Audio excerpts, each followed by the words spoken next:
Good evening, everyone. This is Zach Dittmars for Fish Talk Magazine. Thanks for tuning in to another episode of Live with Lenny. It seems like spring just sprung just overnight, and the slimy snakeheads are awakening from their slumber. So tonight we're going to be talking about snakehead fishing here in Chesapeake country. I'd like to welcome our angler-in-chief, Lenny Rudo. Lenny, how you doing? Hey, what's happening, Zach? We're live. There we go. Of course, everybody watching doesn't know we just went through this mad scramble because I had light streaming in that was flashing out my camera. We had work emergencies going on. We're trying to communicate with different people because we have a special guest tonight who's going to come on and surprise everybody with some very cool current snakish intel. And we got a whole lot going on for tonight. First off, before we get started, we do want to thank Yamaha and Yamaha Rightwooders particularly for sponsoring this episode. We're doing a bunch of them here. And, you know, Yamaha Rightwooders is a big supporter of CCA. They really help them out with a great invasive species count. And we got something cool going on there, and that is... So we got the Great Chesapeake Invasives count. It began April 1st. That's going to run through March 31st of next year. It's free to participate, and basically the gist of it is you just go fishing. If you catch a blue catfish, a flathead catfish from northern snakehead in any of the Chesapeake Bay waterways, that's Maryland and Virginia, you just take a picture of the fish on a ruler, you send the measurement, you log it into iAngler, which is a free app. It's free to participate. To register, you sign up at ccamd.org/count, and they'll get you all set up. You create an iAngler account, and you just get going. Now, there's optional things to collect stomach contents and whatnot, but the overall objective of this Great Chesapeake Invasive count is for us anglers to provide citizen science and collect this data to present to fishery managers to really just show how widespread these species are in our waterways. Yeah, and you know, it's awesome because as we're doing citizen science and helping these folks figure out, you know, where the masses of these fish are and how big they are and what they're eating. At the same time, you can win super cool prizes. Absolutely. And here in Live with Lenny, we'll be announcing those winners for the previous month. And so we've got 5 winners of participants from the April count. Tonight's the first night. We're doing the announcements online or on the show. So if you've been in the invasive species count, you're going to be wanting to pay close attention here because there are some very cool prizes. And before we do them, before we announce the winners, I just want to emphasize one more time. It's free. You're helping the scientists figure out what's going on with these fish. And you win cool prizes. So this is a win-win-win all the way around. It really is. Every time you take that picture of the fish and send it in, you get entered, your name goes into the hat.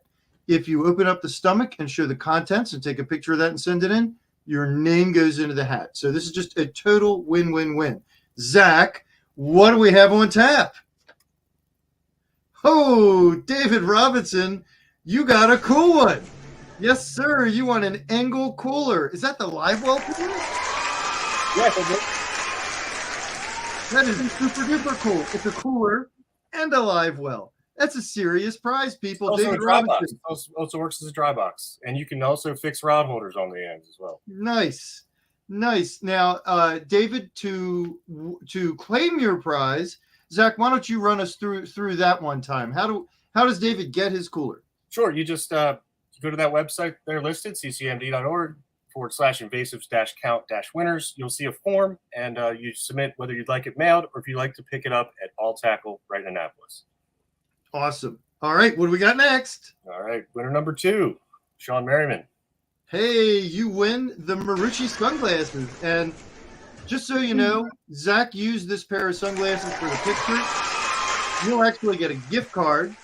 You can choose whatever pair you like, right? There's an assortment, I think. Yeah, I believe so. Anything on the site. So they have a ton of Marucci Sports has a ton of awesome glasses, and you'll be able to get whatever you like. Right, and these are real. These are the real deal. This is not your cheapo sunglasses. So that's a serious win there, Sean. What do we got next, Zach? Who's number 3? Anthony Lemon. You win another Marucci gift card. Well, we don't get claps for that? Anthony wants his applause. Come on. Thank you. All right, who's next?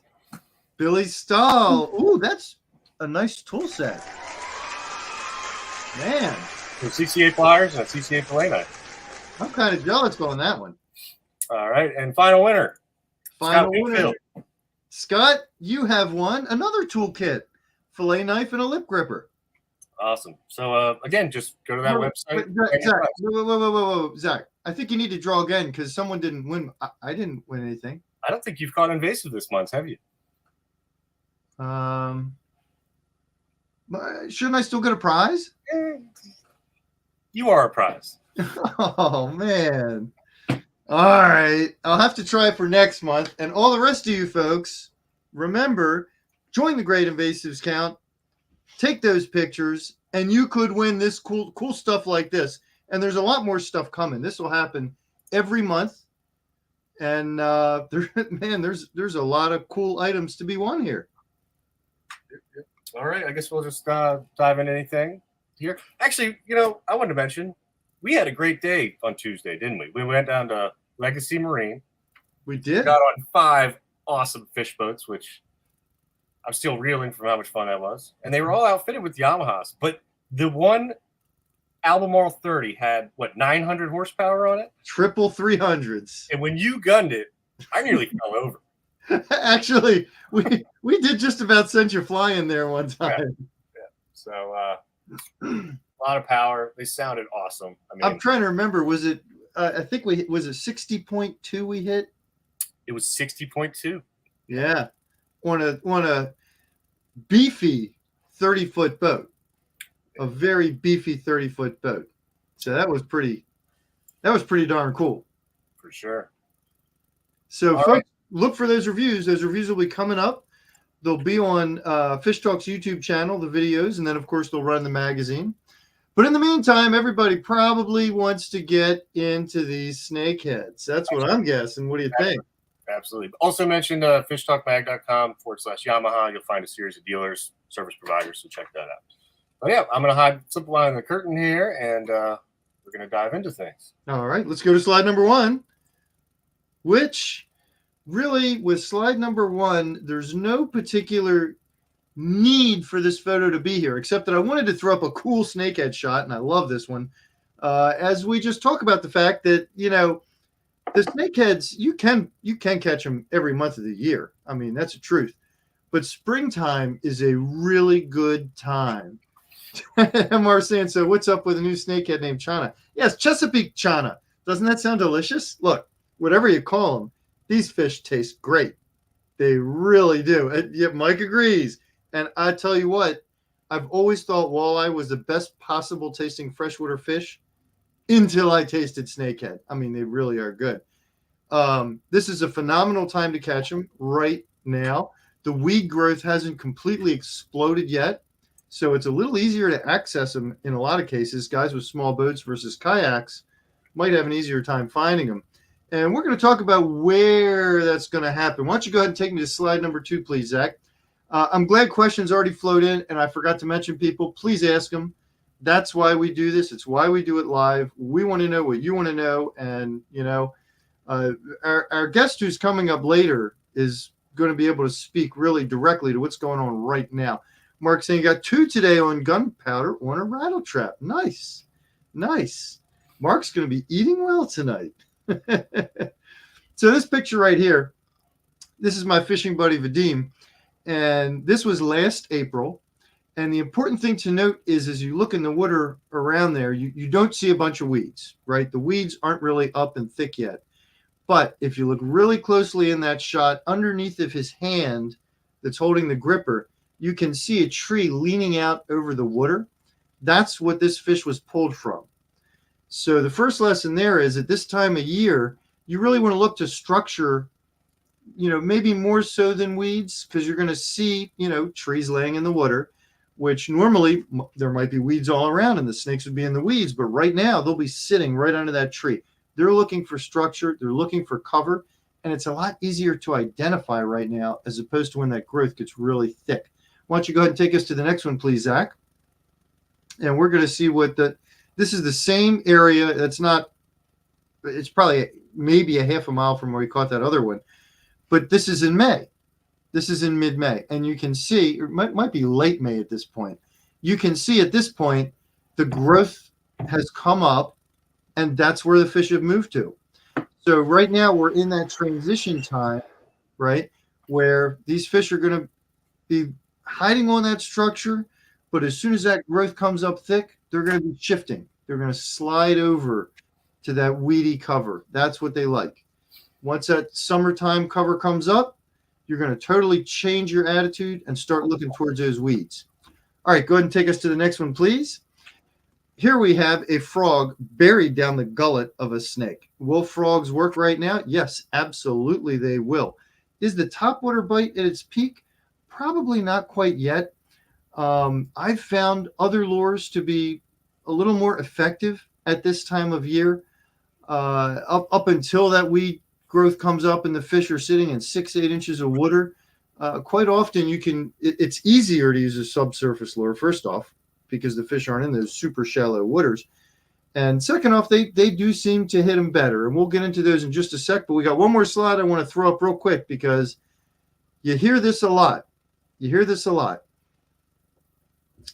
A lot of guys think that you really can't fly fish for these fish. We cut off Jack's head there. That's my buddy Jack. He's a diehard fly fisherman. We went snakehead fishing. He was throwing that frog. Can you make that bigger, Zach? Can we enlarge that a little to see the lure? Yeah, thank you. He was throwing that fly frog. I don't know what the heck do you call that thing. I'm calling it a fly frog. He outfished me, hands down. I think that day he caught 9 and I caught 6. He crushed me, and it was all on the fly rod. So if you're a fly fishing fan, don't let anybody tell you that, oh, you can't really fly fish for snakeheads, because that's just not the case. That is absolutely a good way to go. And that little fly froggy thing he had, man, they were tearing that up. He was also able to position it better than I could cast. He could put that thing in between 2 branches into a hole in the lily pads, and it would just get crushed. So if you like fly fishing, feel free. Jesse's saying, Baltimore CCA panel, Dave McClellan claimed 90% of the snakehead bites are subsurface, and therefore he rarely fishes topwater frogs. Thoughts? So at this time of year, I would totally go with that. Now, in the heat of summer, I don't know. I'm not enough of a snakehead sharpie with enough experience to really lay claim. But what that topwater frog does is it allows you to throw it way back into those weeds where you simply can't fish subsurface. And that's the thing. Once those weeds get really super duper thick, you're not able to put, your regular subsurface bait back there.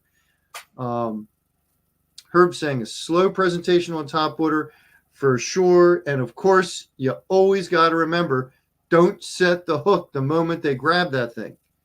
You've got to pause. It's really tough. You got to pause and wait. And most of the guys I know that are really good drop that tip down and try and count to like 2 1,000 if they can stand it before setting their hook. Now, Amped Up is mentioning you can catch them on crappie and panfish jigs, but need to set the hook a bit harder. Yeah, I would agree with that. The one thing that I found is some of the little jigs, the hooks bend out when you hook a big one. So you got to choose the right jig. You got to kind of be careful about what you throw when they're around. I hooked into a nice one in the Marshy Hope. I think it was 2 years ago. And I really, what can I say? I pulled back a jig with a hook like this. So, but of course, there are better ones. I was stupid about what I was throwing. I didn't make sure that I had something that could stand up to it. All right, let's go on to the next one here, Zach. We're going to talk about my favorite lure for this time of year, and that is the white fluke. Now, obviously, that is not a snakehead right there. That's a largemouth bass, which you're going to catch a lot of when you're snakehead fishing. And this is the exact same trip that we showed my buddy Vadim earlier with the one that came out from under the tree. And it's the exact same lure. Same white fluke he was throwing. I only just happened to get the good picture of the white fluke when it was a bass in his hands. And that day, we caught a bunch of snakeheads. We caught a bunch of bass. They were side by side. That white fluke, you can rig it pretty darn weedless. I'm not going to say it's 100%. And it's tough to pull it through thick cover, but you can rig it pretty darn weedless. You can drop it where you want and just give it little twitches. And you don't have to move it away from the area where you think the fish are. So like that snakehead, we spotted that fish that was a sight cast fish. And he was able to drop that fluke right on top of its nose and then just give it little twitches. And man, for that kind of fishing, it's an awesome, awesome bait. I absolutely love it. If you haven't tried it, I would highly suggest trying that white fluke. You got to rig it on that funny hook. What's that hook called, Zach? Do you know? It's a standard worm hook, basically. Worm hook. I think there's a special name for it. I don't know. The spring locks are great too, but they don't really work well with the Z-Men. But the spring locks are great for conventional plastics. Well, that little bend lets you really turn it and get it mostly weed. I'm saying it's, I don't know. What do you think? 75, 80% weedless? It's definitely 100% a worm hook. All right. Well, the worm hook with the white fluke, that does a great job. So give that one a shot. All right. Eric's saying, surprisingly, it catches more than a shrimp on beetle spins. I'm not surprised, Eric. You know why? Because, it's funny. One of my favorite lures for them is a super rooster, which is really close to a beetle spin. So that doesn't surprise me a bit. The only problem with the super rooster is those hooks are not incredibly stout. And if you hook a really big one, it'll get off of there. And I did watch a really big one. He didn't bend the hook straight, but he jumped and he got rid of those little things. So Herb's mentioning a white chatterbait with a white peck of crawfish. That is definitely a perpetual producer, that chatterbait. A lot of guys absolutely love it. I think our special guest coming on later is a chatterbait fan as well. I think he's used them to great effect. And let's zip on to the next one here so we can get to. Oh, Amped Up saying, bury that hook, no weight. I love the 5-inch bustin' bait. Yeah, absolutely. No weight at all. And that's one of the reasons you can just twitch that thing. It only moves like, inches. So you don't have to pull it out of the hot zone. Eddie's saying it's an EWG worm hook. What's the EWG stand for, Eddie? I don't know, but I told you it's a worm hook. Made me even more curious now. How dare you question me? It might be a gamakatsu. I don't know. Got me. All right, let's take it on to the next slide here. EWG is a different brand. What's that? EWG is just a different brand. Oh, is it? We got our special guest dancing lures behind the curtain here. All right, hold on, special guests. We're almost there. We're getting very close. So this here's a picture of Ryan. We can zip right to the next picture now that you've seen that one, because one thing about snakeheads, they are escape artists. And that same day I was fishing with Vadim, he caught the biggest snakehead I have ever seen. Don't know exactly how big because we couldn't measure it. You know why? It went right back out of the dang boat. Oh, EWG, extra wide gap. Thank you for that, Conrad. They are serious escape artists. But I've lost three. Didn't you have one leap out of the cooler when you were putting another in? Yes, and it was gillless. Nice. They are total escape artists. But I have the solution. And I want to give credit where credit is due. This actually came to me from Cambo Trout. I asked him, because he's a big snakehead guy, and he said he had the solution. He told me what it was. I started using it, and he was absolutely right. I've had no escapes since then. Let's go ahead to it, Zach. Go ahead and bring up the next slide. Boom. Oh, man, it looks like it's whacking me right on the head. Did you do that on purpose? I'm betting you did that on purpose.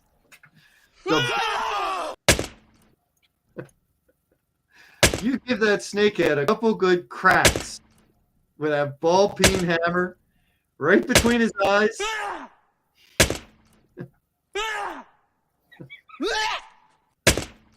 Good golly, you found all kinds of sound effects. That thing works. It takes them out. It knocks them cold. It crushes the skull. You put them in the cooler, you're good to go. So carry that ball peen hammer. All right, now should we go through the other? We wanted to get onto some other hot bites right now, but I wonder if we should just stay on the Snakehead Trail and bring in our special guest right now. What do you think, Zach? I think we should stick on the snakeheads, but I got it. Eric said he carries a small bat. He actually gifted me one. It's a miniature Louisville slugger, which I think I got one at like Camden Yards when I was a kid. I actually haven't used it yet, and he lost his. I think it floated away. So if someone in Blackwater or Mount Bay found a black Louisville slugger, well, I tell you what, the fact that it floats is probably a good thing because that ball peen hammer, you drop that over the side, it's a goner. I've carried a rubber mallet as well. Rubber? Well, in a kayak, you don't want to like pop a hole in your poly, you know? I don't know, man. That doesn't sound aggressive enough to me. Okay, no more violence in this, okay? No, it's just a little violent. Oh, God. All right. Well, but these are bad fish. They're invasives. We're trying to get rid of them. Yeah. And I know I have a sneaky suspicion that Cynthia appreciates it when you bring her a snakehead fillet. Am I correct? I'm long overdue. I need to go catch some. All right. Are you ready? Bring them on.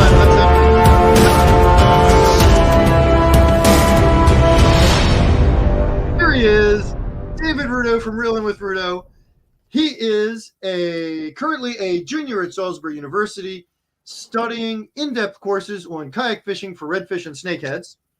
He also enjoys French fries and ketchup and happens to be my son, as well as being one of Fish Talk's young gun social media gurus.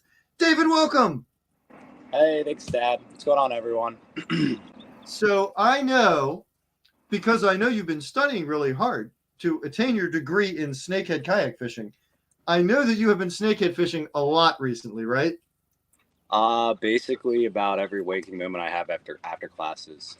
Okay, well, I love the after classes point from a dad Yes, perspective. I haven't skipped the classes to fish this semester, just so you know. Awesome. That's awesome. Thank you. So why don't you fill in everybody on what kind of current bite you've been seeing most recently?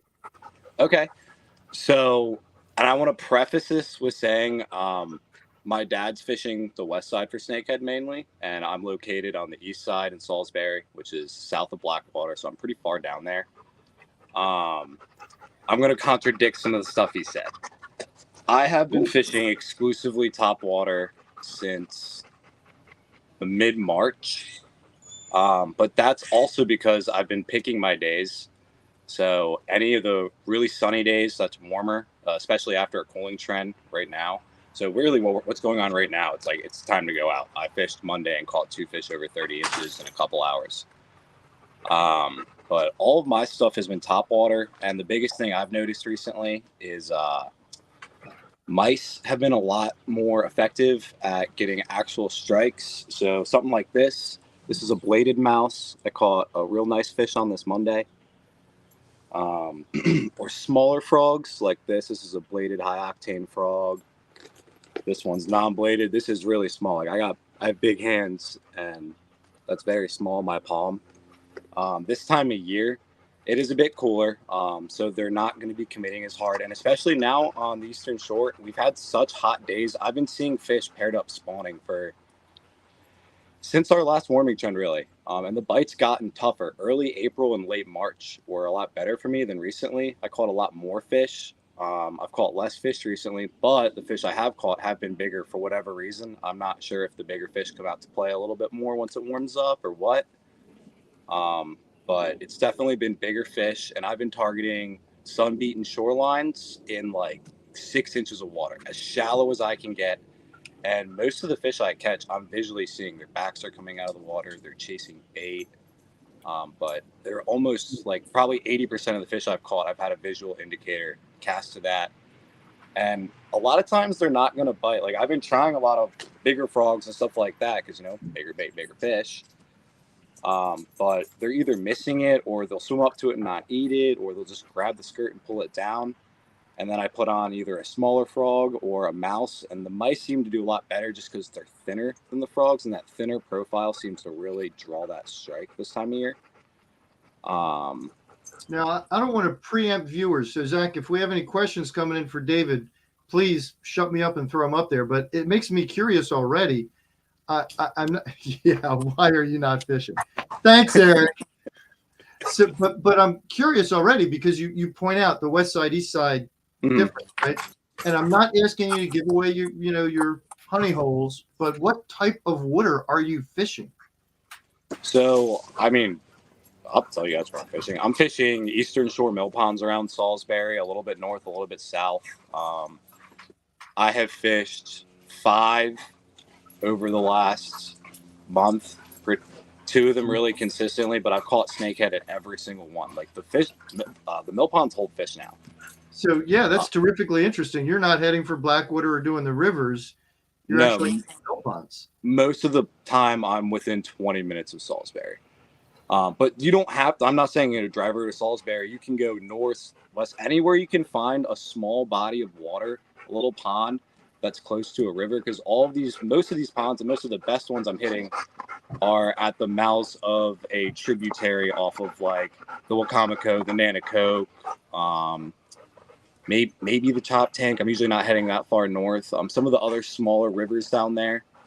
So Dave, But I'm hitting. They're right above the headwaters of that, and those ponds are generally holding a lot of fish because on a big flood they'll push up in there. They've gotten in there. They've had time to pick up. So everybody knows what that weird noise is. You should pick up your phone and turn it around and show everybody.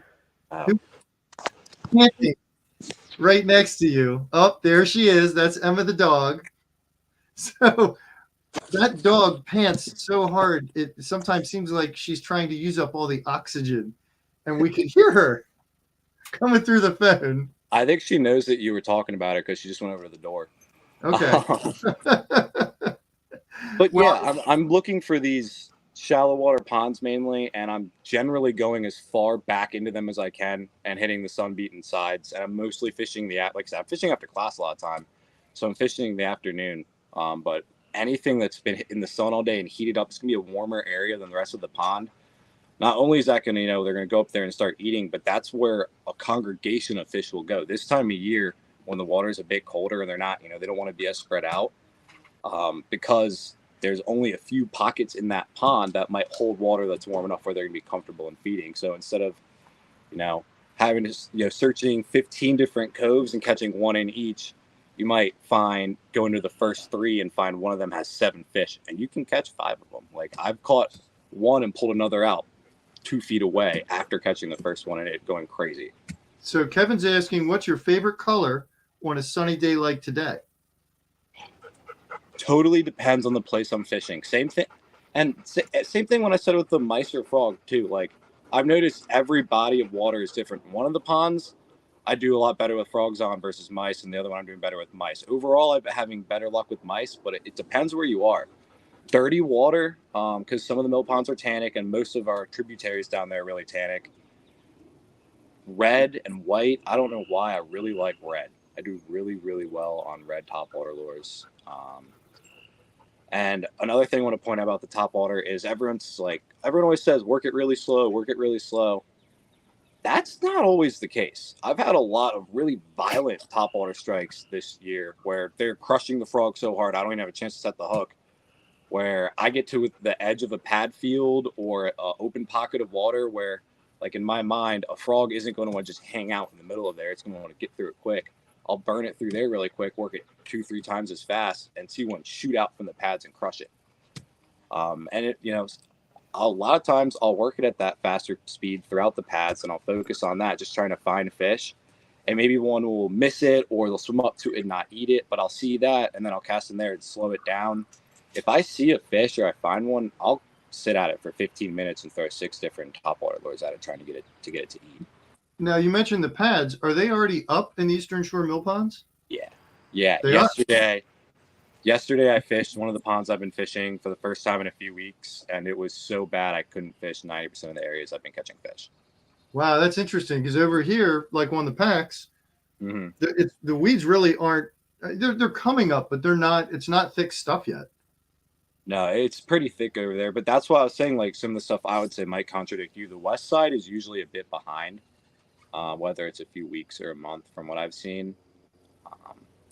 But I have already started hearing really good reports of topwater over on the west side too, specifically on popping frogs. Actually, in the last week or two, the number of reports have really exploded, and it started.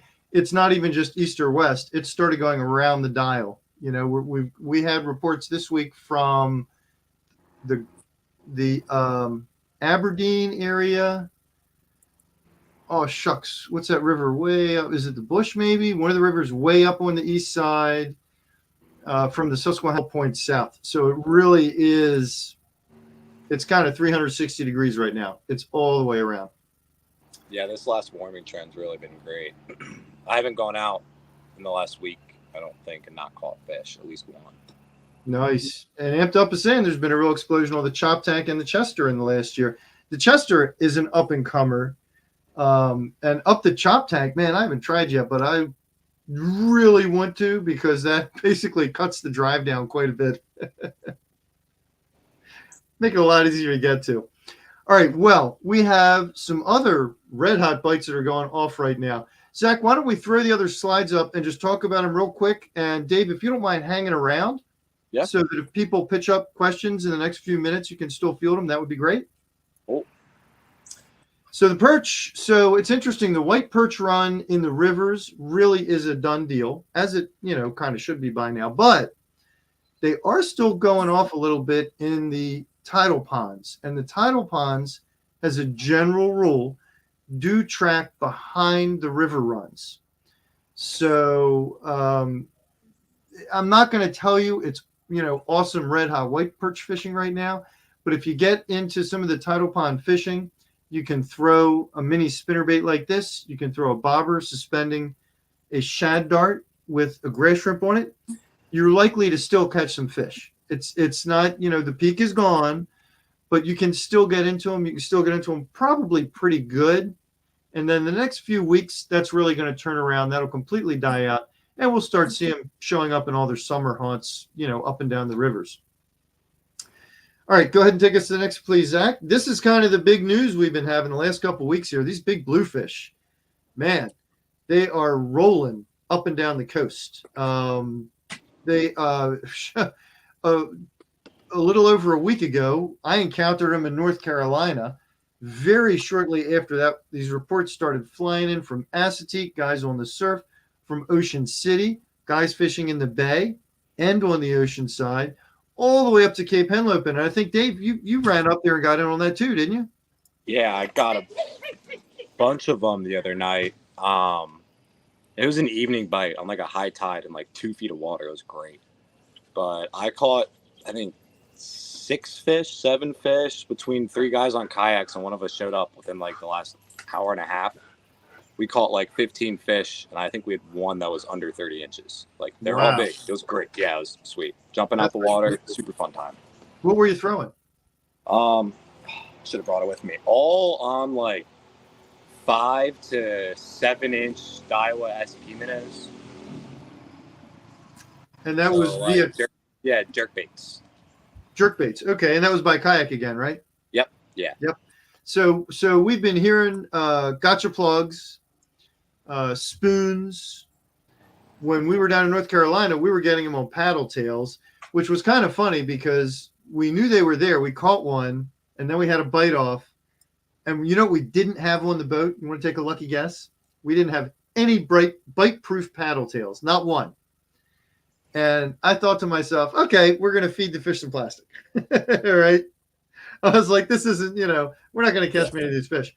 But they were feeding so voraciously that most of the time they didn't bite the tail off. They got the whole jig. They got the hook in them. And we did have a few bite offs as a result of that, but we caught quite a few fish. These are the spring. When I was young, we used to call these racers. We used to see them in the bay, 30 years ago. And before that, they would come clear up to the Chester River, the mouth of the Chester.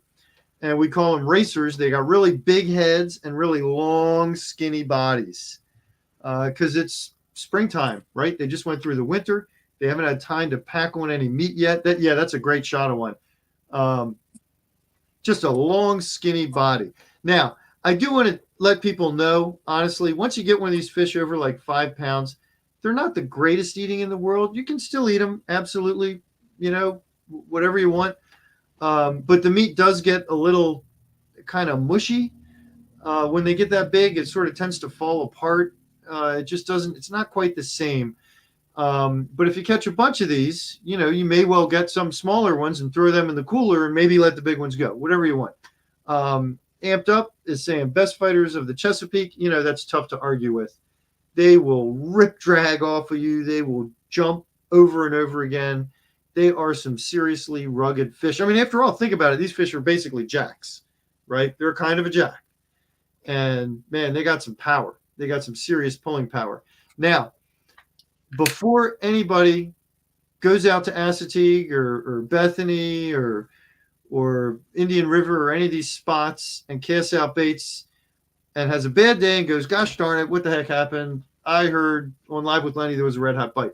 Before that happens, I want to tell people, I did hear from John Unkert today. He's been down at Assateague the last couple of days, and he said the current, has been absolutely non-existent, and there's been really dirty water. And the last 2 days, he has not caught any. And if he's out there throwing baits, he knows what he's doing. He's going to catch them. So, it's always a little different in different areas of the coast. You always have these weird anomalies, be it weather, currents, tides, whatever. The fish move, Don't feel bad if you go out there and you don't get them, because that will happen. It happened to John the last couple of days. On the bright side, he caught pufferfish. So evidently the pufferfish are moving up the coast, which are really good eating, by the way. But as a generally speaking, this bluefish bite has been the best spring run, boy, that I remember since I was probably in my 20s. I mean, we used to reliably get this huge spring run of big bluefish, and it was great. This year, it didn't happen for many years, not in the way it used to. This year, for whatever reason, we seem to have that kind of run going on again. So that's pretty darn cool. Now, interestingly, we did not get a heck of a good run of black drum up the beach, which the last few years has been really, really good. So I don't know exactly what happened there. Who can say? Hopefully next year we'll get a better drum run. Of course, if you were black drum and there were 10-pound bluefish swimming around in the surf, would you want to hang out with them? I didn't think so, because I know I wouldn't want to, right? I mean, a little risky, people. All right, Zach, how are we doing on questions? What are we looking like? Kevin's asking if there are any bluefish in the lower bay or they're only running up the coast. So, Kevin, we got our first Chesapeake report this week. Some have moved into the bay. They haven't moved real far up the bay. I think, oh gosh, where was that from? It was in the Way South report, which just came in today from Dylan. I was just looking at it. Dang, man, I don't remember exactly where, but it was the Way South report. So we're talking, say the York River and below. And it was on the eastern side. I remember that. It wasn't Cape Charles, but it's that vicinity. So there some have come in. Hopefully more will. We'll have to see. Last year we did have early June bluefish in the Middle Bay. They didn't stick around a real long time. I wasn't able to fish them over and over and over again. There were just a couple schools here and a couple schools there, and then they were gone. But maybe some of those big boys will come up. You never know. We shall see. Amped Up saying he missed the run when he was a kid in the early 80s. Yeah, that's when it was, back in the early 80s. Yep. And before. Back then and before. Wow, Harbor Hospital. I never caught him that far north. But I remember specifically, like off of Rock Hall, Hodges Bar, they'd be up that far. Those fish are not worried about going, way, way up the rivers. Dave, what was the salinity like in the general area you were at when you were catching them? Like the ocean, basically. It was uber salty. Okay, so you were all the way out there. Yeah. I was in Delaware. Delaware Bay? Yeah. Okay. So, yeah, mouth of the Delaware Bay, you got ocean water. That's what you're talking about. Were you trolling or throwing? Yes. So, I mean, I'm not really that worried about saying this. There was a million people there. I was at Cape Henlopen State Park, and it was like Probably the most insane combat fishing I've ever had in my life. There was probably 100 dudes on the beach, 15 boats, 10 kayaks. And when it was like that, I couldn't troll because there are, people everywhere. So it was chasing the school up and down the beach, casting at them, see someone hook up and, everyone goes looking for them on the side scan. That was a lot of seeing them on the side scan and getting them, or just blind casting and getting them. But once the sun went down and people left and we were able to get close to the beach, I was trolling, and then I'd get hit, catch one, and then get in as quick as I could and turn around and find them again with the side scan if I could. So they weren't up top busting. It wasn't a visual bite. Like during the day, it kind of was, but the thing is, there were so many people that like they'd do it for 2 seconds and there'd be 50 casts in and they'd freak out and stop. Oh, wait, you mean it was like fishing for rockfish on the bay in the fall? Yeah, almost probably like way worse. Really? Worse. Yeah, it was nuts. It was like I had plugs landing like a foot from my kayak from all day. Everyone did. It was like you just had to deal with it. That's pretty crazy, especially when they're so spread out. Because those fish, I mean, they're showing up in Ocean City. They're showing up at Indian River. They're all over the place. Well, people definitely know about that bite because it was nuts. Like, and there's also people on the fishing pier fishing too. Like you can't go near the fishing pier. Don't go near the fishing pier. But yeah, no, the bite on the beach was really good. Cool. All right. Well, there's one other bite going on right now that we should probably talk about a little bit, and that is the blue catfish. Now, we're going to circle right back to where we started talking about the invasive species count. The blue catfish is obviously a prime candidate for this. I would encourage people, I know it's kind of icky, right? But I would really encourage people to cut those stomachs open and take a picture and do the stomach content shot for them as well. That really helps the scientists, and you might be amazed at what you find. I know I've seen some pictures recently. It's just showing tons of crabs. What do you think, Dave? We had the nonprofit I work for, the Wacomico Environmental Trust. We had a tournament last weekend, 2 weekends ago, for blue cats, and like 90% of the stomach content, even for like the really little fish, were soft clams and native clams, like all native different kinds of clams. They're eating my soft clams? They're eating all the clams. It was actually kind of crazy. And a chicken foot. And the what? A chicken foot. A chicken foot. Yes. In a catfish. Yep. Caught from the river. Yeah. Wow. How do we explain that one? Could it have been a pigeon foot? No, all I can think of is that there's people who just started, and if anyone wants to do this, it's a good way to make money right now. They just started trout lining on the Wacomico for catfish. So my guess is it's one that ate a foot off one of their hooks and got off. Well, that is very strange. Yeah. I personally will not be fishing with any chicken feet. Isn't the Purdue plant right there at the bridge on the water? Well, see, that's what that was going through my head too. What are those folks at Purdue doing? Yeah. What are they It doing? is right next to the chicken plant. That seems a little odd. But I got to say, the blue cats have crossed the line. They already had me ticked off. They were already eating the perch and the crabs. They're not allowed to eat my soft clams because that is my favorite food in the entire world, as you well know. And messing with my soft clam supply, that's it. It's game one. It's war. It's war. It's all-out warfare. We got to go after these blue cats, people. So again, I encourage you to do it. But as far as the current bite goes, and Dave, you may have something to add to this, but a lot of guys have been getting them all up and down the Western Shore, fishing in the open bay. It's not just limited to inside the rivers. Now, I struck out recently. I went and looked for them. I only tried for a couple hours, but I didn't find them. But Dylan Wooders, our reports editor, his brother did the same thing at the mouth of the West, and he hopped around a few different spots. Took him a little time to find them, but he did find them. And the interesting thing is he fished like 20 feet and then 12 feet. He found them in 5 feet of water. And they're getting them off of Sandy Point, casting off the beach. I don't care how far you cast out of there. You're not getting past 5 feet of water. We know they're getting them at the mouth of Magathie. We know they're getting them near the bridge. Amped Up is saying live line a spot or a white perch on a float 15 to 30 feet of water, but only 4 foot below the surface. I got to ask you, how far north, south, middle bay, upper bay, like what zone, right? Peter Tursick, one of our contributors, caught a big one this week. Oh gosh, you found that picture. Hideous. He got a big one this week in the South River up by Glebe Bay. I think he said it was 33 inches, if I'm not mistaken. 32. 32. Okay. Anyway, he cut it. Big fish, right? And this is a great time to fish for them in areas where you might not normally really be able to go for them. You know, the Bay Bridge is a great example. They're all over out there right now. There are people who are commercially trot lining them in that zone right now. So this is an excellent time to go and get them. You can take pretty much any kind of cut fish, put it on a hook, toss it out there near the bottom. It's interesting.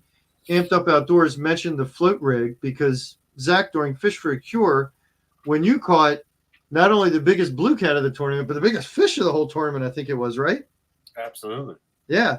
And that was on the little float rig. Yeah, a 10-man lures floating jig. Right. And how big was that fish? 33. 33. And it's kind of weird. You would think the catfish would be right dead on bottom, but they aren't necessarily. They come up a little bit. They hit those float rigs. Dave, what were the tournament winners fishing with? Chicken soaked in Jello. Okay, that's a very popular bait.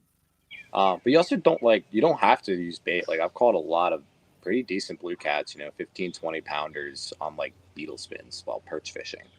Yeah, chatterbaits constantly get them too. Yeah, in 5 feet, or chatterbait, or like I should have brought this up while I was talking about snakehead too, or like a big inline spinner like this. They'll crush this. I know Eric Packard, our contributor, who he was on earlier. If he's not still there, I know he fishes for blue cats regularly without bait. He's just throwing paddle tails and lures and stuff like that, and he catches plenty of them. And in fact, I think he was at Mallows Bay either today or yesterday, one or the other. And they got a couple blue cats, and I'm not sure if they were fishing with bait or not, but they were catching bass. I'm sure they were throwing lures. Eric, feel free to chime in if you're still there. I think most of the biggest catfish I've seen came on lures. Like that, me and Max caught one, my brother, twin, last year. And the Patuxent, that was 41 inches, and it ate a BKD. That monster was on a BKD? Yeah. Oh, I thought that was on bait. No, it was a BKD. It ate it and missed and snagged it. We hooked it under the chin. Okay. But it definitely tried to eat it. Like, they were thumping jigs. I had hooked one just before that and burping off. We had, we were using, really little jig heads because it's all we had with us. And, yeah. But, yeah, they'll crush lures, especially if you soak them in, Procure or, something stinky. And, of course, the flatheads, we should mention the flathead catfish are also completely part of this with the invasive species count. They also are very aggressive on the lures. And, oh, my God, Zach, we forgot to talk about it. I know I didn't ask you to prep a graphic. People, we currently have an invasive species cover contest going on for Fish Talk Magazine. We will have there we go. Thank you. The cover contest runs, when does it run through, Zach? Submissions run now through September. Now through September. So while you're out doing the invasive count, make sure you do a nice vertical portrait style, a lot of headroom for our logo on the cover. And that cover is going to be an invasive catfish. So if you want to be on the cover of Fish Talk Magazine, here's your chance, people. I checked. We just opened the contest up the other day, and I think there were already 5 or 6 entries in there. So some entries are coming in pretty quick. But, this is your chance. Take that vertical upright picture. Doug's asking, do you ever use Procure when targeting snakeheads? I have not. Dave, what do you say? Yes? I have. I'm not convinced that it, makes a huge difference. I'm also not convinced that it doesn't. I haven't done it enough. What could it hurt? It definitely isn't negative. I've caught a lot of fish with it. Like it's try it. Tell us what you think. But from what I've seen, like it does seem to work. But I'm not going to sit here and be like ProCure is going to help you catch more fish. If it's a slow bite, maybe it'll make that difference from getting one or not. You never know. Which flavor would you pick? There's so many. I use shrimp for everything. There you go. Do snakeheads eat shrimp? I'm sure if one swam in front of their face, they would. Well, I'm sure you're right about that, but that does make me curious. And just so you know, Doug, I'm not a big ProCure fan or a big fan of any of those. What's the other stuff? The magic markers. What are they called? Spiking. Spike it, right? See, that stuff may all work great, but I banned it from my boat. About 15 years ago, when that guy on the other side of the screen right there was like 9 or 10 years old. Him and his brother. We had that stuff on the boat one day, and the entire boat was pink by the end of the day. So I said, no more. And I didn't use that stuff for years. Now, interestingly, probably maybe 2 years ago, Zach was on the boat one day, and he was out fishing me. And I was like, all right, is the bay about to drain here or the sun about to disappear? Because, come on. But he was out fishing me. And we narrowed down a difference in our tactics to the fact that he was using ProCure and I was not. So I don't know if it was just him in the way he was fishing versus me in the way I was fishing or the ProCure. But I'm going to blame it on the ProCure, right? Because that gives me a reason. I'm pretty sure I was there for the day you're talking about, or this has happened twice, and I stole Zach's ProCure and put it on and immediately caught a fish. I think I remember that. Yeah. But also, like, if you don't want to use like the ones that can stain or stuff like that, you can buy ones that are like, I think they're water based. They're liquid, so you put them in your bait bags, and it's just like it's kind of like Gulp, but you can put it on whatever you want. I know Old School makes one. That's what I use. That's like a very smelly shrimp flavor. Do not spill it, just like all the other ones. My truck smells. Yeah, that'll ruin your truck. Always will now. Yeah. It doesn't go away. Gulp doesn't go away either. But I do I soak all my saltwater plastics in some kind of scent, just because I do think it helps, especially like redfish, flounder. I'm fishing if you don't, then you sit there and think to yourself over and over again, nonstop. Oh my God, would it have worked? Would it have worked? Now Rashad's saying they hold on longer with ProCure. Okay, there we go. Rashad knows what he's talking about too. He does. And but just a moment ago, Amped Up Outdoors was pointing out that they are. Oh man, you're fast with that, Zach. Vibration and sight. They're very much keyed in on that, and there's no doubt that that's true too. So I mean, it's probably a question of degrees. Oh whoa, they do eat shrimp. Mark is saying he caught one last year bottom fishing shrimp for catfish. Thank you, Mark. Cool. That's it. I'm going live for shrimp next time. That's funny. And Conrad's mentioning the big blue cats and the magazine. Wow, a 35.5 pounder. Whew, that is huge. Nice job. I remember back when we had a trophy season, and I used to like to soak baits for trophies just so I could, fish them on light tackle. I remember anchoring at the mouth of the Magathy and soaking baits and getting some rip-roaring bites and thinking that we had some really nice rockfish, and then you pull it up and it was a big giant blue cat. So the Magathy is definitely a hot zone for them. No question there. So I am going to have to find a supply of live shrimp now, because now I really want to go to the Blackwater, and just have a bait bucket full of live shrimp and live line shrimp. I got to do it. Now I got to wonder, if I do that, does it have to be on a circle hook? I'm not sure, because nobody really knows, right? Nobody's really sure about that anymore. I'm sketched out to go perch fishing with grass shrimp. Yeah, kind of. You got to file it under better safe than sorry. Use the circle hook. Although I'm still not sure what to do about shad darts, because there's no such thing as a circle hook shad dart. Plus, the way a shad dart works, you really can't. It's not gonna work. Yeah, circle hook is not going to work. So I don't know. We still got a few question marks here. We gotta work that one through. Rashawn's saying too much vibration, they won't hit, and you have to use a swim bait with a. Wow, that's interesting. I didn't know that. It's too much vibration. I had never heard that, and I never tried it. But like you said, Rashawn knows what he's talking about. Rashawn, in fact, a former Fish Talk magazine cover model, holding a snakehead, I might add. You know, he's got the knowledge, so that's really interesting. So, and Linnell's asking, is Blackwater really crowded if you fish from a kayak? I could answer that. Let's let Zach answer that because Zach does that a good deal. Zach, what do you say? Oh yeah. Now, if you're there on a weekend, you got to get there early if you want to. There's some limited parking in certain areas, but Blackwater is such a huge area that you can find your spots.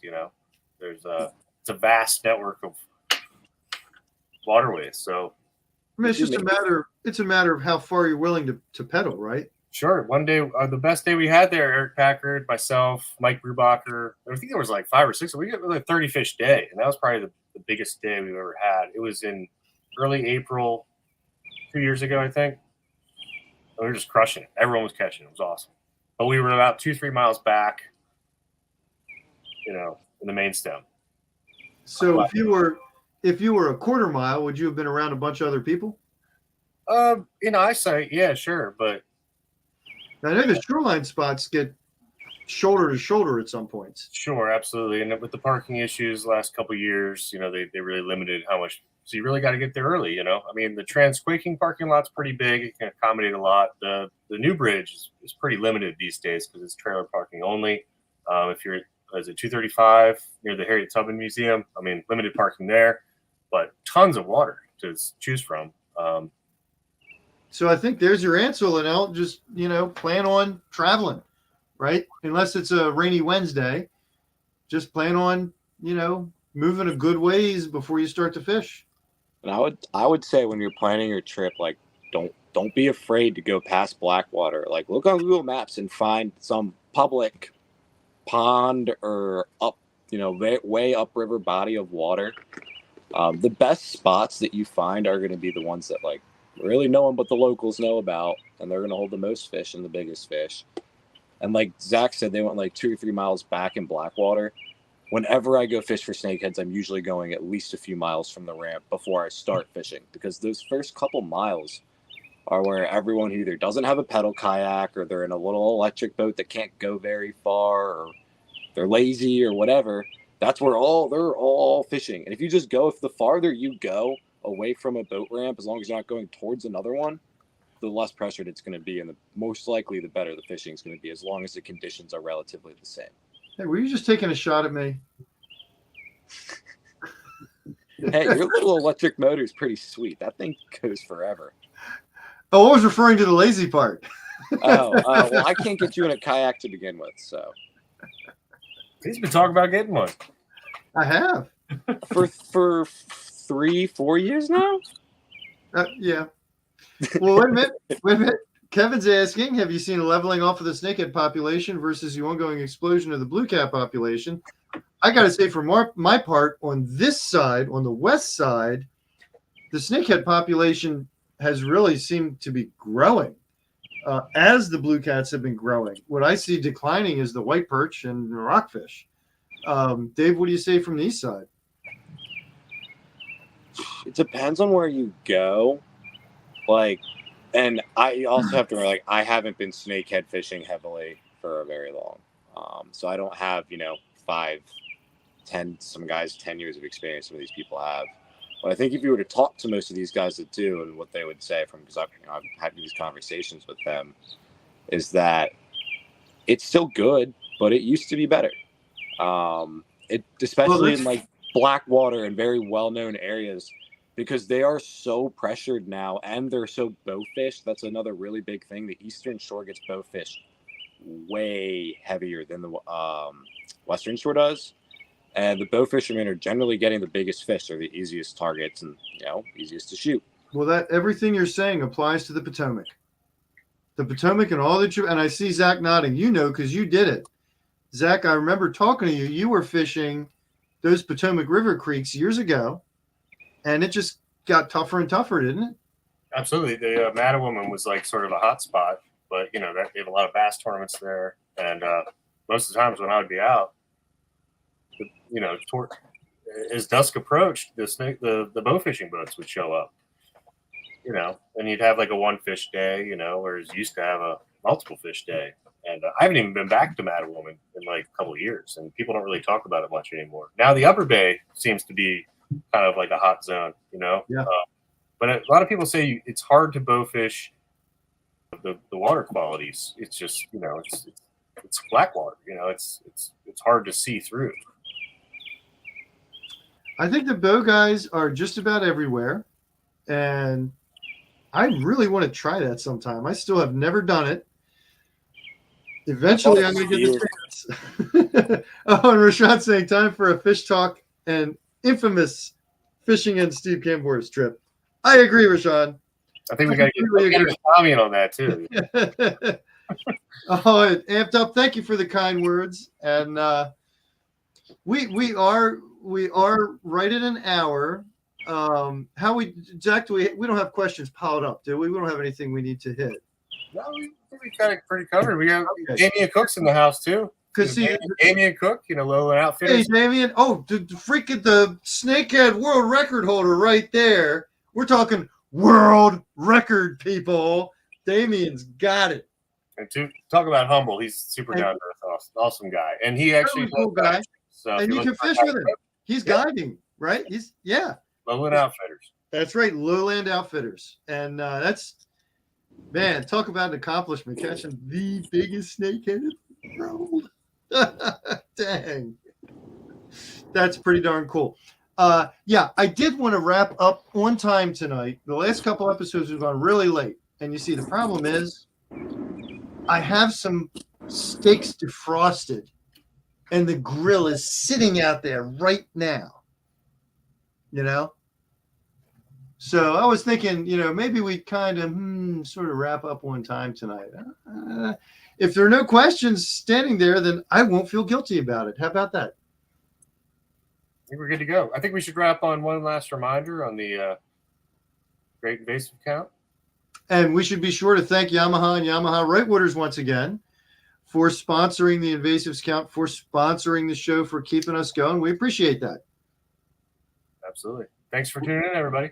Thank you very much, people. I hope you enjoyed it. David, thanks for joining us. Zach, as always, thank you for pulling the levers and sliding the curtain back and forth and making all this stuff work.